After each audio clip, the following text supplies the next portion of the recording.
Graça e paz, meus irmãos. Hoje vamos iniciar o estudo de mais uma revista nova, intitulada O Espírito Santo e Você, da editora Cristã Evangélica de 2005. Hoje nós vamos estudar a lição número 2, que se intitula Os Símbolos do Espírito Santo. O nosso texto base escolhido foi Efésios, no capítulo 1, versos 13 e 14. O autor da revista sugeriu Ezequiel 37, 1 a 14, mas eu mudei esse texto base, eu achei que está mais de acordo esse. Nele também vocês, depois que ouviram a palavra da verdade, ou seja, o evangelho da salvação, tendo nele também crido, receberam o selo do Espírito Santo da promessa. 14. O Espírito é o penhor da nossa herança até o resgate da sua propriedade em louvor da sua glória. E o nosso versículo-chave se encontra em 2 Coríntios, nos versos 1 e 2, que diz: que também pôs o seu selo em nós e nos deu o penhor do Espírito em nosso coração. Ou seja, ele nos deu o quê? A garantia que somos propriedade exclusiva de Deus. Aleluia, né?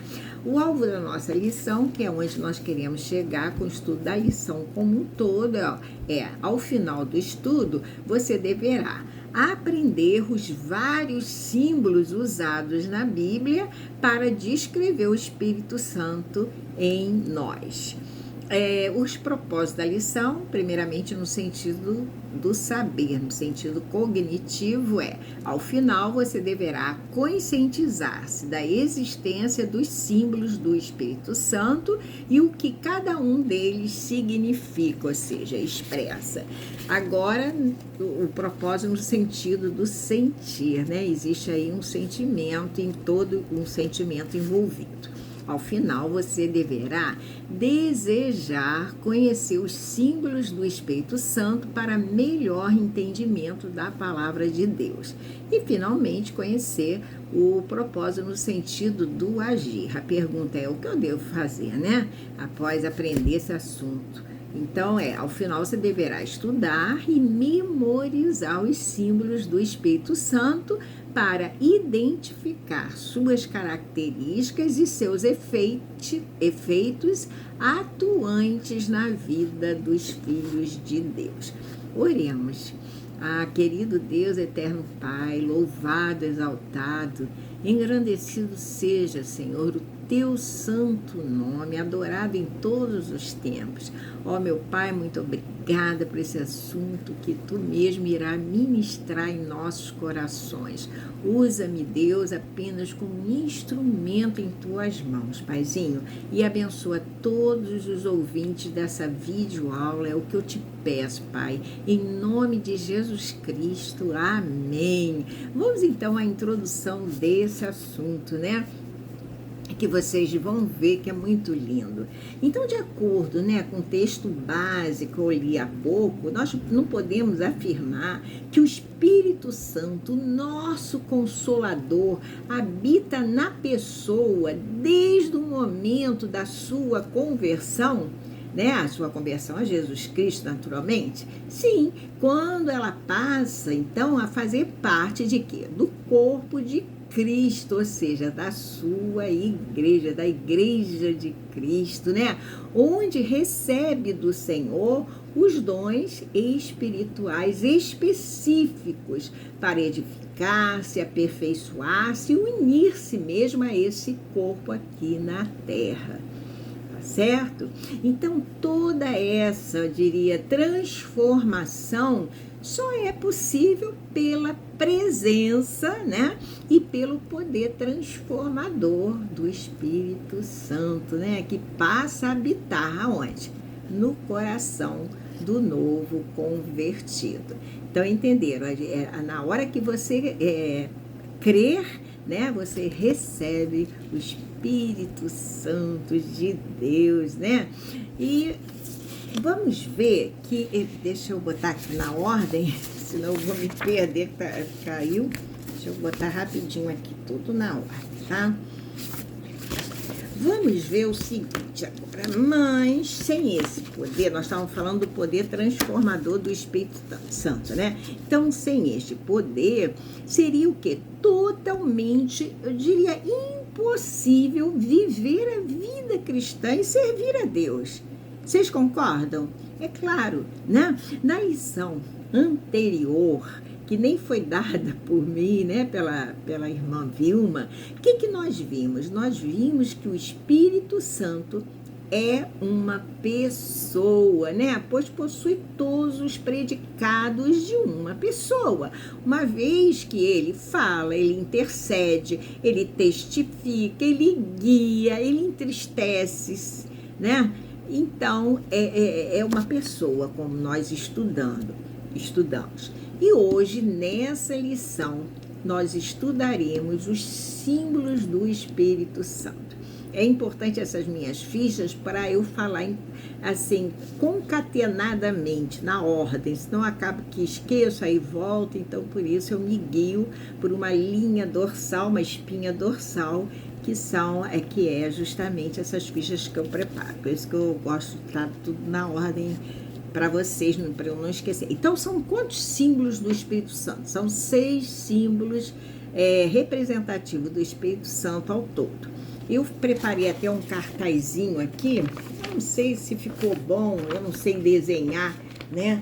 Então, aqui, ó, o primeiro símbolo, o segundo, vocês vão ver que existem 6 símbolos, eu não sei se está aparecendo, e que já vou falar com vocês. O primeiro símbolo ao começar logo pelo vento, né? Vocês sabem que eu sou meteorologista e como meteorologista eu gosto desse assunto. E vamos começar pela definição. Vocês sabem o que é o vento? Vocês sabem definir? Eu diria, vento é o ar em movimento horizontal, ou seja, no plano horizontal, ok? E normalmente pode ser esse plano à superfície da Terra ou qualquer plano paralelo à superfície da Terra, que seriam os ventos em altitude. Muito bem, e esse, por exemplo, eu tenho 2 pontos, pode ser aqui mesmo, nesse nível paralelo à superfície terrestre. Eu tenho o ponto A com uma pressão maior, o ponto B com uma pressão atmosférica menor sobre ele. Então, imediatamente vai aparecer um movimento de ar da mais alta pressão do ponto A, portanto, para o ponto B, para a menor pressão, que nós chamamos de vento. E esse vento será tanto mais intenso quanto maior for a diferença de pressão. Deu para entender como é que o vento se forma? Normalmente por diferenças de pressão sobre um plano horizontal, seja ele de superfície ou de altitude. Tudo bem? Ao movimento vertical do ar, nós chamamos simplesmente de correntes. Correntes de ar que podem ser ascendentes para cima e descendentes para baixo.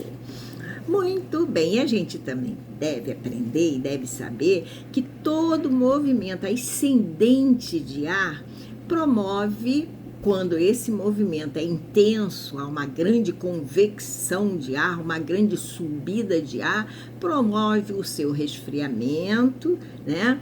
E a sua condensação, formando muitas vezes uma região de mau tempo. Ora, se o ar está subindo, a pressão está declinando, né? Da superfície. Isso só ocorre em centros ciclônicos a baixos níveis, né? Tudo bem? O ar vai convergir para o centro e vai subir, formando essas nuvens. Condensar o ar é passar de vapor d'água para gotículas. Muito bem, já que agora vocês sabem o que é vento, o que são ventos, e sabem também o que significa correntes, né?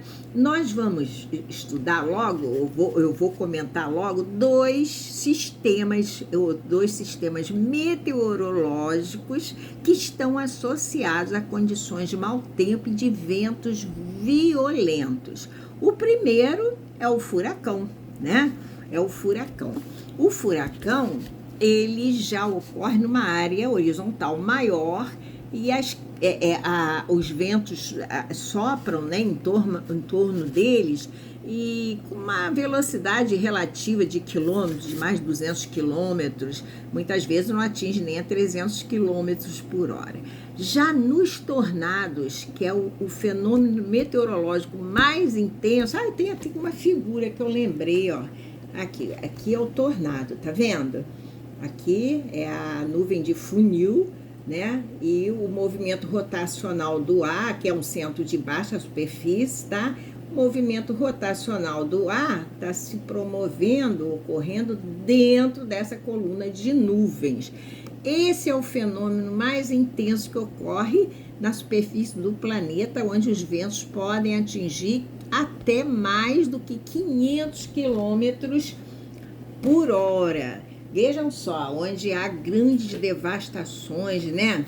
Enfim, e aqui é uma figura que eu trouxe, ó, de um furacão. Vocês vão ver que a área horizontal de atuação do furacão, desde a periferia ao seu centro, onde é esse núcleozinho de bom tempo, é uma área que pode chegar a quase 150 milhas náuticas, entendendo que uma milha náutica quase 2 quilômetros. Então, uma área horizontal muito grande. Então, toda aquela transformação de energia que está ocorrendo na atmosfera sendo distribuída numa área horizontal, comparativamente ao fenômeno do tornado, isso reflete numa intensidade de vento menor, porque essa energia está sendo distribuída numa área menor. Já que não, a área às vezes é de 1 quilômetro, a área horizontal aqui, muitas vezes, na maioria das vezes, pode atingir um pouco mais. Esse aqui é um super tornado.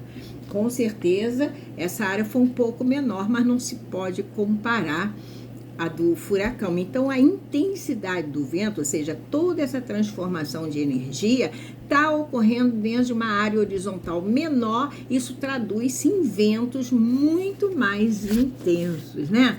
Então, quando um tornado passa, há um grande perigo, né, para a população. Ela tem que se refugiar. Muito bem. Agora, por que eu falei isso tudo? Porque vocês veem que ideia, esses fenômenos que eu citei, tanto o furacão quanto o tornado, eles nos passam. Vejam se não é uma ideia de poder diante dos fortíssimos ventos que sopram, como eu disse, em espirais violentamente em torno do seu centro, em torno do seu núcleo. Sim, e uma ideia de invencibilidade, pois afinal, quem pode vencer a força desses ventos? Ninguém pode vencer, não é?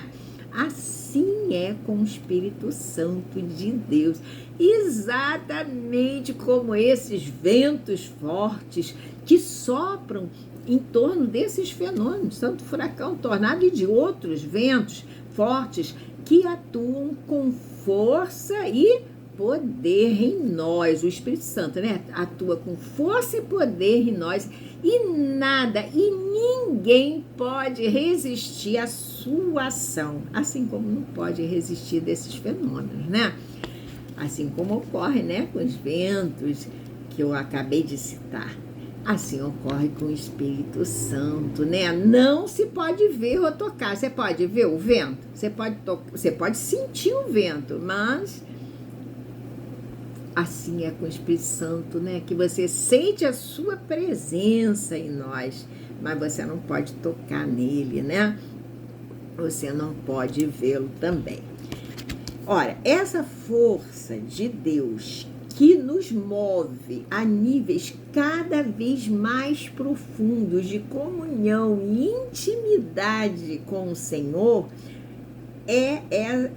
e que nos permite, essa é a força, né, do Espírito Santo, e que nos permite nos encher mais e mais com seu Espírito, onde nós recebemos dele o quê? Uma força, diria, irresistível para vencer nossos desafios diários. Então, essa essa força de Deus que eu comparei, né, esses fenômenos, é que nos move a esses níveis, né? E nos mover a níveis cada vez mais profundos, você está com o Espírito Santo no seu coração e você tem condições de ir a níveis de intimidade com o Senhor, isso depende muito de você, porque isso se dá através principalmente da oração, né?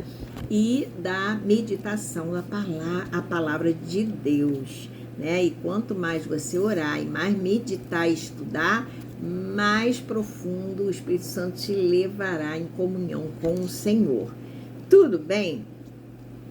No Antigo Testamento, a palavra usada para espírito, o qual chamava-se normalmente, ou é Espírito de Deus, já está em Gênesis 1, 2, ou ele se referia Espírito do Senhor, não importa, né? Eles não falavam Espírito Santo, né? Não é referido essa palavra Espírito Santo no Antigo Testamento, mas é Espírito do Senhor, Espírito de Deus. Então, essa palavra, né, em hebraico é Ruah, né? Ruah, R-U-A-H. Que significa o quê? Tanto pode significar, né, um vendaval, um vento fortíssimo, como eu acabei de mostrar, porque eu peguei o fenômeno logo de ventos mais intensos, como pode a mesma palavra ruar significar brisa, fôlego, o que mais? Respiração, né? Sopro, vento, tudo isso essa palavra pode e significa. A palavra que está em hebraico. Tudo bem? Muitas vezes essa palavra justamente dá a ideia de violência, poder, resistência. Querem ver? Olha só, a mesma palavra no Antigo Testamento, em Êxodo, no capítulo 10, verso 19, quando diz assim: o Senhor fez soprar fortíssimo vento. Olha a palavra que é usada em hebraico, é ruá. Aí dando ideia justamente de violência, poder, resistência, né? Atos, agora vamos para o Novo Testamento, também no capítulo 12, verso 2, diz o quê? E de repente veio do céu, né, um som, como de um vento veemente, impetuoso, encheu toda a casa onde estavam, em que estavam assentados, né? Está lá em Atos, né? Se referindo ao Espírito Santo, né? E de repente era um vento veemente e impetuoso. Não dá ideia de violência também? Sim, o vento impetuoso é uma imagem que representa o Espírito Santo, né? E na criação ele não sopra o Espírito no homem para dar vida, então já é um fôlego de vida, um sopro também, a mesma palavra. Entenderam?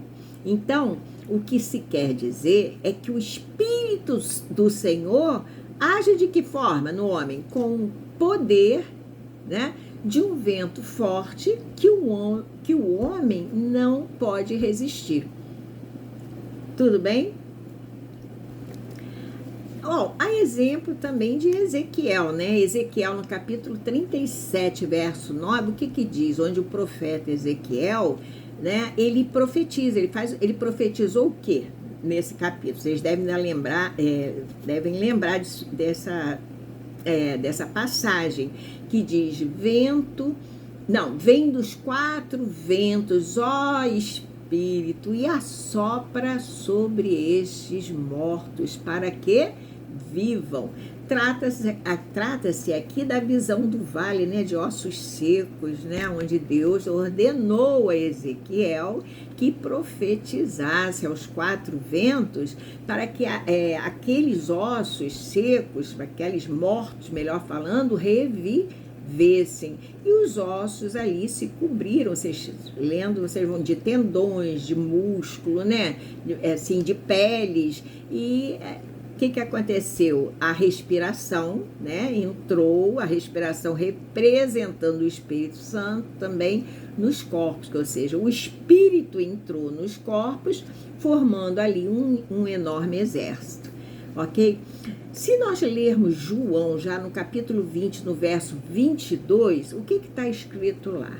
E quando Jesus enviou seus discípulos para a obra, soprou sobre eles e disse-lhes: recebei o Espírito Santo. Aí nesse relato, nesse verso, nesse versículo, ele apenas sopra e eles recebem o Espírito Santo de Deus. Então, a mesma palavra, tanto pode ser sopro, respiração, como pode referir-se a um fortíssimo vento. Assim, concluímos o quê? Que o uso do símbolo do vento, eu até fiz aqui o desenho, aqui, ó, esse aqui, ó, tá vendo? Eu tentei representar o que fiz aqui, um tornado, os ventos em espirais soprando violentamente, né? Mas, enfim, o símbolo do vento, ele pode representar, para representar o espírito melhor, então, outra vez, concluímos que o símbolo, foi isso que eu falei, do Espírito Santo para representar o vento, né?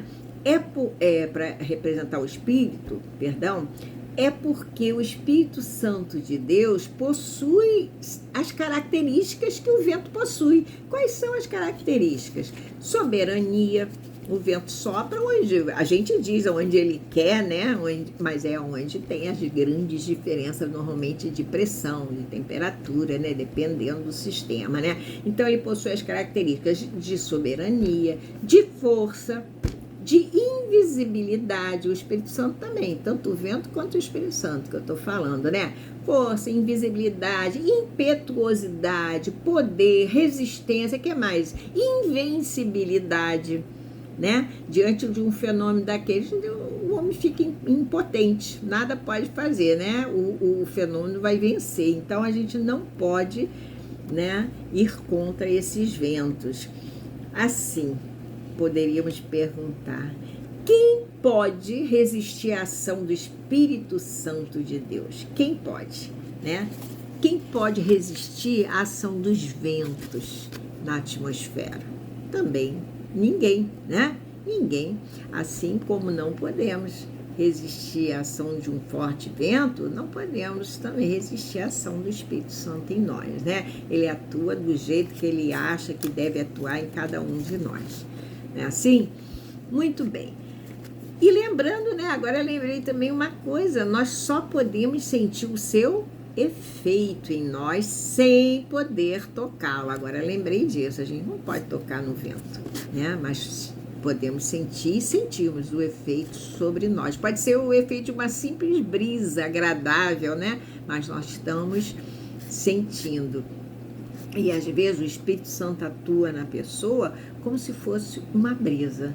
Eu tenho até um testemunho a contar do meu próprio esposo, que quando ele se converteu, né, ao Senhor, ele estava até doente, mas ele caminhava e tal, porque depois ele ficou sem caminhar, foi para cadeira de rodas, né, e aí ele falou: Marilene, olha só, passa aqui, eu passei, o que é? Eu passava de uma sala para outra e nós passávamos pelo corredor, que ia para a cozinha. Você não está sentindo uma brisa, um vento suave, agradável? E eu falei: não tô. E eu passava para lá e mas não é possível, eu tô sentindo. Eu passei umas 4 vezes para lá e falei: já sei o que é. É o Espírito Santo que você está recebendo. Oh, glória a Deus. Então é um lindo testemunho para mim, né? E eu tô compartilhando aí com vocês. E nós também podemos, em Romanos 8,14, lembrar do verso que diz: porém, o Espírito opera e controla a vida dos filhos de Deus, né? Porque nós todos somos guiados, né, pelo Espírito de Deus.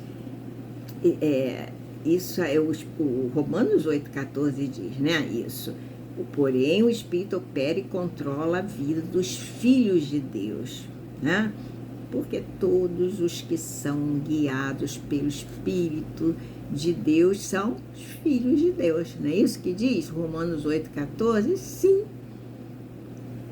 O Espírito opera e controla, né, a nossa vida do jeito que acha melhor. Então, ainda nós podemos afirmar que o Espírito é uma força vivificadora. Nós não lemos agora há pouco Ezequiel 37, 8 e 10, em que nós observamos a transformação dos ossos secos em seres vivos na visão do Vale dos Ossos Secos? Então, ele é uma força vivificadora. Vamos ver Apocalipse, final da Bíblia, né? Apocalipse 11, 11. Eu acho que é isso, né?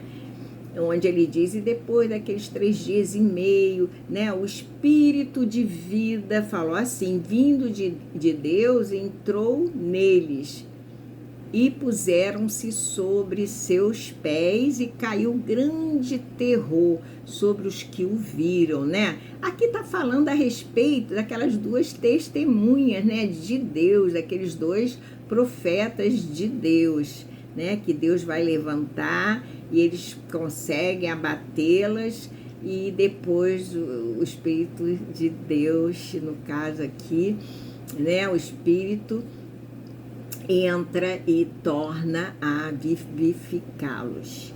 Então, por isso que diz que é uma força vivificadora, ok?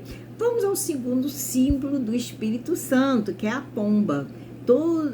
A gente sabe que a pomba, ela simboliza a paz. Eu tentei aqui copiar da internet uma figura de pomba, né? Ela significa a paz. Esse é o significado, né, desse símbolo. E principalmente a pomba branca, né? Que o branco já por si já representa pureza, né? Simplicidade, né? Assim é o Espírito Santo na vida de uma pessoa, torna essa pessoa, quer dizer, torna simples e pura. Olha, cheia de graça, da graça de Cristo, né? Quando a pessoa recebe o Espírito Santo de Deus ao se converter, né? Muitos pensam que é no batismo, mas é na conversão, né? E é isso que representa, né? Querem ver Lucas, no capítulo 3, verso 22, o Espírito Santo desce dos céus, né, sobre ele. Sobre quem? Sobre Jesus, né? Vocês já estão sabendo, em forma corpórea de uma pomba, né? Então é por isso que a pomba, isso foi quando Jesus se batizou, logo depois, ao sair das águas, o Espírito Santo desce sobre Jesus em forma de uma pomba, né? Por essa razão, a pomba tornou-se o símbolo universal do Espírito. Tudo bem? Vejamos, então, agora o significado do símbolo. Eu já falei mais ou menos o símbolo que eu digo pomba, né? Amor, graça, né? Pureza, ingenuidade também, inocência, tudo isso representa esperança, tudo isso, paz. Todos esses predicados representam a pomba. Mateus, no capítulo, Mateus 10, 16, né? Eis que eu os envio como ovelhas para o meio de lobos. Portanto, sejam prudentes como as serpentes e simples como as pombas. Viram? Então, representa também simplicidade. Oséias, no capítulo 7, verso 11, diz, porque Efraim é como uma pomba ingênua. Aqui já está mostrando a ingenuidade, a inocência que eu falei há pouco, né? Então, vou repetir, porque Efraim é como uma pomba ingênua, sem entendimento, chamam o Egito e se voltam para a Síria. Fez a comparação, a palavra de Deus, né? Terceiro símbolo é o óleo ou azeite, né? Eu tentei aqui fazer uma figura aqui que eu também copiei da internet, tá vendo? Em que aqui nós temos aqui uma mesa, né? Um vaso com óleo. Olha, é a unção, né? Na Bíblia, o óleo ou o azeite sempre serviram para quê? Para unção, para ungir e para iluminação também, né? Para iluminação também. Assim a gente pode dizer um cristão ungido pelo Espírito Santo, a gente pode falar isso, que o Espírito Santo representa uma unção. Ungido pelo Espírito Santo passa a brilhar, a iluminar, assim como o azeite, né, colocado, ele não ilumina o ambiente, então o cristão passa a brilhar, a iluminar aqueles que estão ao seu redor, né? Começa a influenciar, né? Falando até com entusiasmo, né? Autoridade, poder, né? A palavra de Deus. E o que acontece? Aqueles que estão ao redor, todos o ouvem e assim, ouvem e com atenção e se sentem atraídos a Jesus pela ação do Espírito Santo neles, né? E passam a glorificar a Deus, lembrando que tudo é feito para a glória de Deus, não é isso? Lucas 4, verso 18, o que Jesus afirma? O Espírito do Senhor está sobre mim, pelo que me ungiu. Então, a unção, né? Confirmado aqui, né? Também pelo termo Messias, né? O que significa esse termo? Significa ungido, conforme também Atos no capítulo 10, 38, né? Palavras de Pedro. Vocês depois leiam, eu não posso ler todas as passagens, para a videoaula não ficar muito comprida, né? Então, representa tanto a unção quanto a iluminação.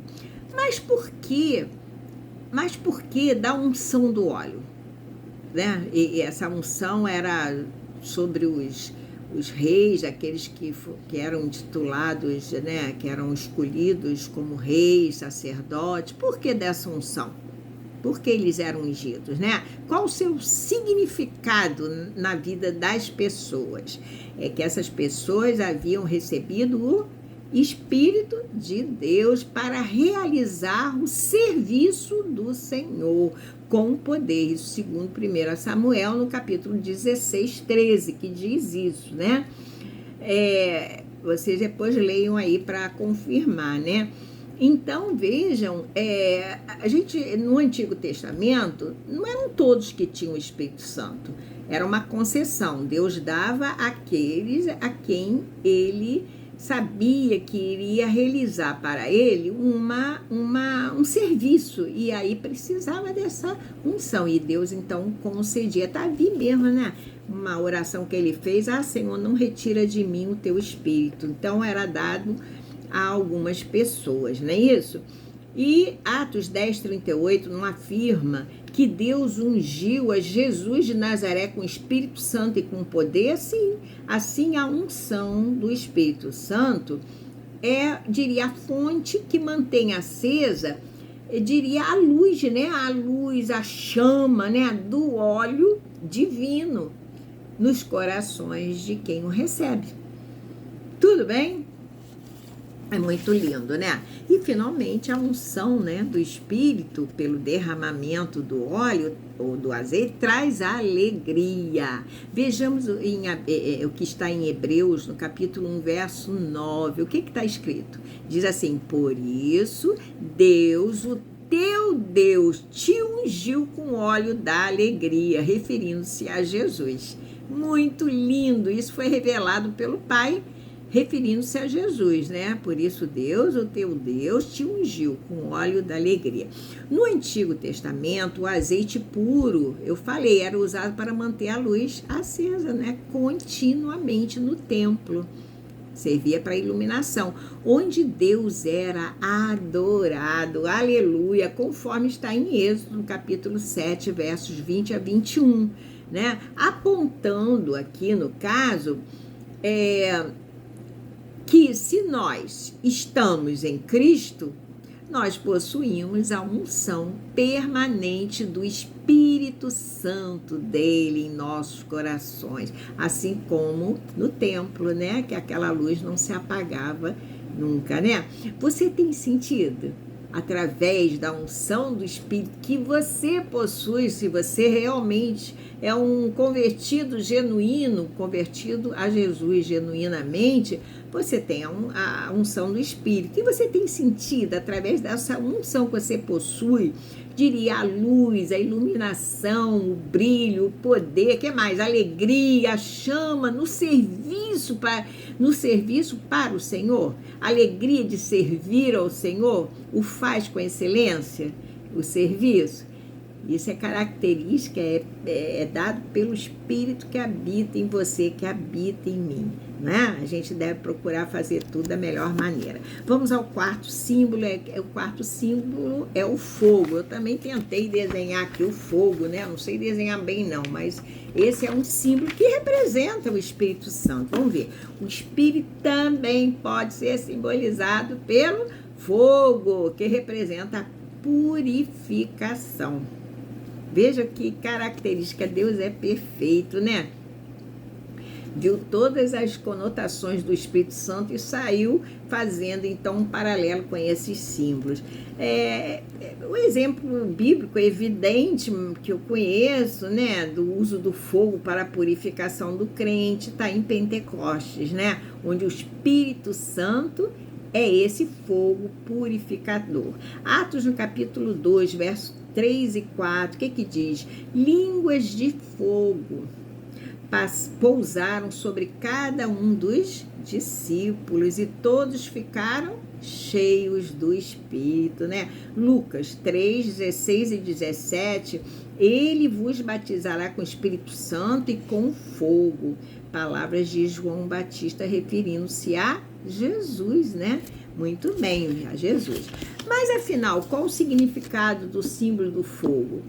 É o fogo que vai queimar em nós o que não está em conformidade com a vontade de Deus, tá? Lucas 3,17 fala sobre isso.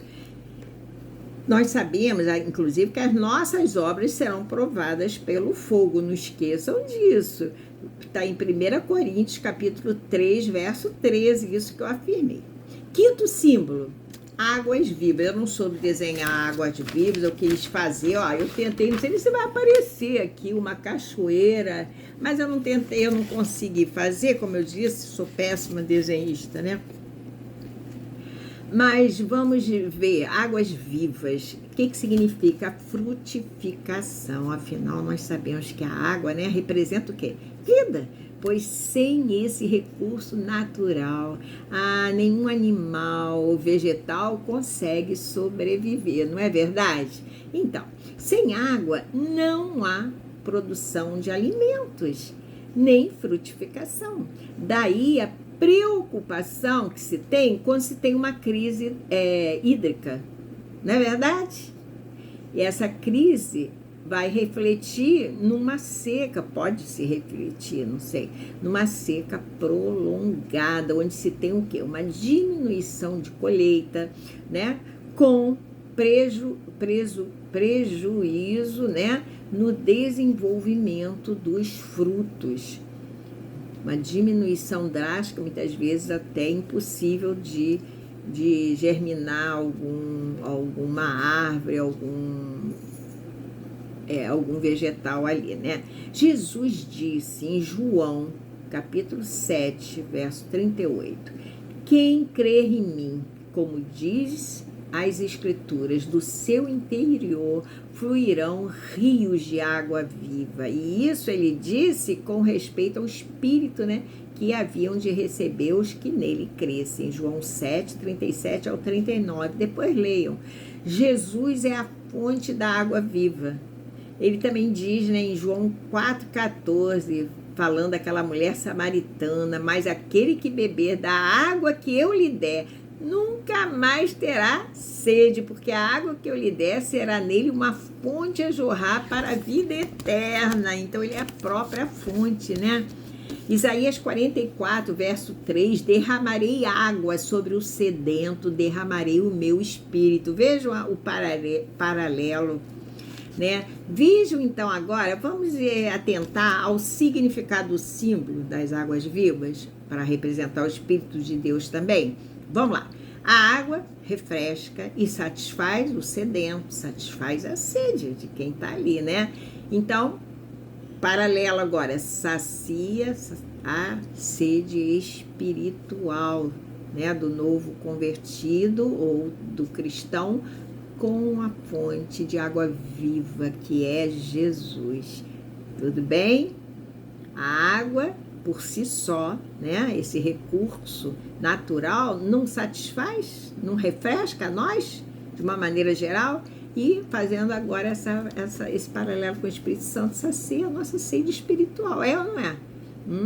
Com a fonte, né, que nós possuímos, pois Jesus é a fonte e está em nós, é o Espírito Santo de Jesus que nós temos em nosso coração ao crermos, né? Nós recebemos. E a água produz vida, produz ou não? Sim, onde antes havia terra seca, hoje existe vida, né? Quando a água entra no solo, ela é capaz de produzir vida. Assim é com o Espírito Santo em nós, né? É vida na vida, porque nós também temos, né, intencionalmente que aplicar tudo aquilo que nós temos aprendido e sabemos como discípulos na vida do outro, do nosso próximo que não conhece a Cristo. Então é vida na vida. Produz frutos. A água, fazendo o cristão também frutificar, acabei de falar. Sexto símbolo é o selo. O selo foi fácil de desenhar. Eu também copiei essa figura aqui. Dá para ver? Deixa eu botar aqui direitinho. Ó, o selo. Não sei se dá para aparecer. O selo vai representar a propriedade. Nós somos propriedade exclusiva, né, de Cristo. Nós não cremos que nós fomos o quê? Selados com o Espírito Santo da promessa para o dia da redenção. É o que está lá em Efésios, no capítulo 1, nos versos 13, 14, né? E também no capítulo 4, verso 30 também está. Ok? Não entristeçais o Espírito Santo de Deus, no qual vocês foram selados para o dia da redenção. 2 Coríntios, capítulo 1, verso 22, o que diz? Que também pôs o seu selo em nós e nos deu o penhor do Espírito, glória a Deus, do Espírito Santo em nosso coração. Nos deu o penhor do Espírito em nosso coração, né? A propriedade minha, é uma nova criatura, nascida e remida, glória a Deus. Isso diz que nós temos a vida eterna, é o selo do Espírito Santo. Quando uma pessoa se converte a Cristo, na hora da conversão, recebe o Espírito Santo, Deus diz, é propriedade minha, ninguém mais toca, o inimigo não pode tocar. Significado desse símbolo, né, é que nós fomos marcados, meu Deus, por Deus como sua propriedade exclusiva. 1 Pedro, capítulo 2, verso 9. O gato está fazendo onda aqui. E assim, nós estamos seguros nas mãos de Deus, né? Sem que ninguém possa nos arrebatar. Não é verdade? Ninguém. A gente pode perder tudo na vida, até os nossos bens materiais, né? Mas ninguém nos tira a salvação. Ok? Somos, conclusão dessa videoaula, somos na nação santa de Deus, o povo adquirido, né? O povo de propriedade exclusiva de Deus, geração eleita, isso tudo nós somos, a fim de quê? A fim de proclamarmos, né, aos demais as virtudes daquele que nos chamou das trevas para a sua maravilhosa luz, glória a Deus. E com isso, proclamando essas virtudes, nós estaremos anunciando as boas novas de salvação àqueles que também precisam, né, encontrar essa luz. Precisam ter um encontro pessoal com Cristo Jesus, assim como um dia nós tivemos. E tudo isso só será possível com a ajuda do Espírito Santo que habita em nossos corações, que habita em cada um de seus filhos, em cada um de nós, que eu creio que você seja também um lavado e remido, né? No sangue de Jesus, glórias a Deus.